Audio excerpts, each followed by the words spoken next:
I mean, what if you have a weird kid? I remember my poor mother. Oh my God. I guess was it the year that they held me back from fourth grade? I failed fourth grade because they just didn't know what to do with me. Went to this private school. I think it was that I had ballet class after school. So, of course, good little girls, you're supposed to wear that dark blue leotard and pink tights and pink shoes. Not me. I wore my red tights. Well, they wouldn't let me do anything. So I sat in the corner with my arms folded, thought, no way, I'm wearing my red tights. Now, poor mother came to pick me up and she's crying. Why can't you do what other people do? And I said, why shouldn't they do what I do? So I was for another time, and this is how do you deal with this as a mom? Me and Jane McGriff, oh my God, Jane McGriff and I were the tomboys.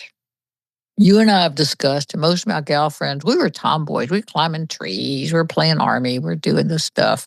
We didn't collect dolls because it just wasn't what we did.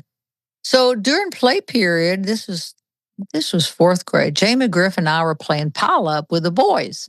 Football and y'all pile up, right? Well, we're playing pile up, and she ends up on top of me, and I'm on top of Ricky Hill, and I bite him in the back of the neck. What was I, 8 or 9? I mean, but to me, that was a logical thing to do. So the next day I come to school and Ricky's standing there with his friends and he's pointing at me with 2 fingers. I had to get 2 shots because you bit me. I had to get 2 shots. I never forgot that. My poor mother was humiliated. Oh my goodness, you're a wild child before kids were allowed to be wild.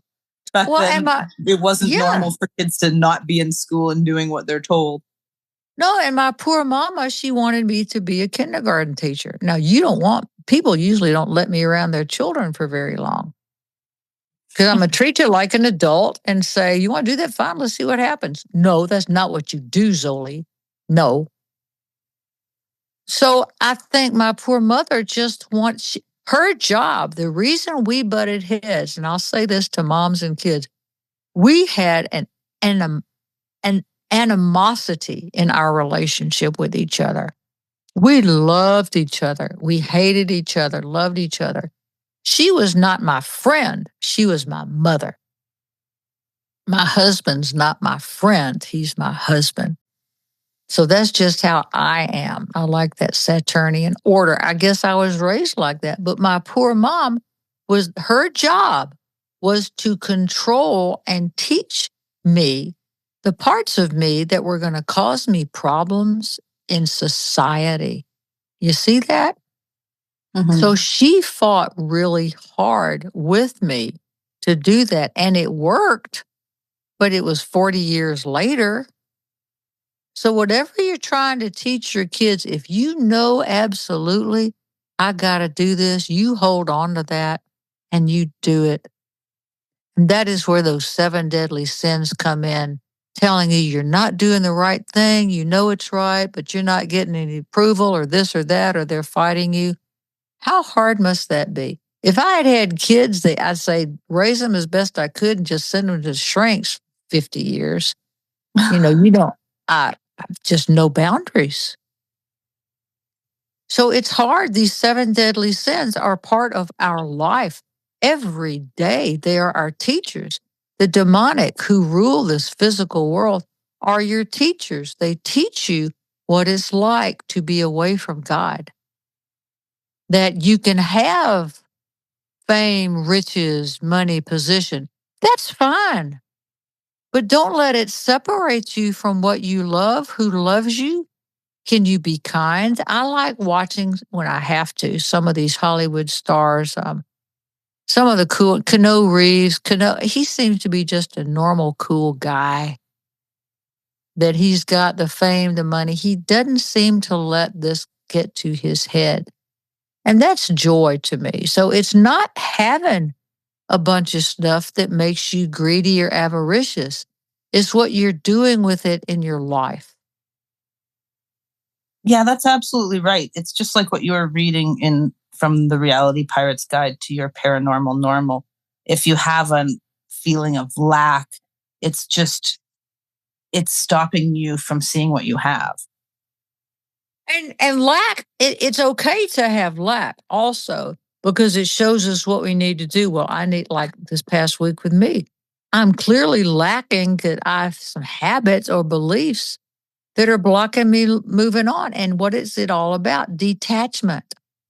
But to live in a state of spiritual or physical lack is very, very difficult. Yeah, and it seems like in some ways that idea of lack is heightened. And now that you've told me that being in that lowers your frequency or chakras, it makes sense that it's almost nefarious that it's being purposefully done, if that makes sense. Yeah, it does. And I still don't totally understand this law of manifestation, the law of attraction. I know it works and I know it's true, but the more you have of a feeling or an ability, the more you're going to get, because it attracts that to it. So living in a state of lack or greed or the deadly sins, you are going to attract that to you. And I think it's just plain physics. I don't claim to understand that. Most of this stuff that I yap about, I don't get this. I'm telling you my experience to let you know, oh, yeah, I do that too. Not that I'm a guru or a teacher, but sometimes it's just kind of cool to have somebody else say, yeah, I do that too. It is. It's so helpful to hear people's experiences and to talk about all this stuff that's going on, because it helps us not feel so alone and separate. Oh, that alone and separate, that's hell. Mm-hmm. It's so unhealthy. And it doesn't mean spend some time alone. It doesn't mean that. Because it goes opposite from that golden thread. It cuts it off. And we begin to think we're not worth it or worthy. And to do that for a few minutes, that's fine. You're going to experience everything. But to stay in it, we attract more of it. I've done that in my life. But truly, truly, truly, that frequency, that feeling, that emotion of love, it truly is what holds everything together. Everything. And we come back to it over and over and over in our life. It's so easy. When I saw that gargoyle on the deck etherically, that was a very loving thing. He gave his time. He was sent as a runner to say, I'm going to stick with you until you get this. And I've noticed over the past couple of days that when I look on that deck, that his image is thinner. You what see? A gift. Well, it is. And this love is a gift. You are surrounded with it. Can you imagine? And this is a truth. You are surrounded all the time in your sleep, in your waking time, with beings who love you so much, no matter what you do, say, think, or feel, they're never leaving you alone. Ever. Ever. So that's the truth. That is, love is the truth. How do we define it? Only by feeling. That's wonderful. Maybe we can all work on seeing where we feel love and noticing it in our lives more this week. Well, I can only work on me. Just ask my husband about that. What are you fixing me today, Zoli? But that's what all this is about, to quit being a fixer in that area. But yes, I plan on, hopefully by the next recording we do, which will be in 4 or 5 days, I will have moved out of this frequency, and hopefully those little magnetic pieces will have lessened in me. I'll let you know. Sounds wonderful. Thank you so much. You bet. God bless. Thank you. Take care.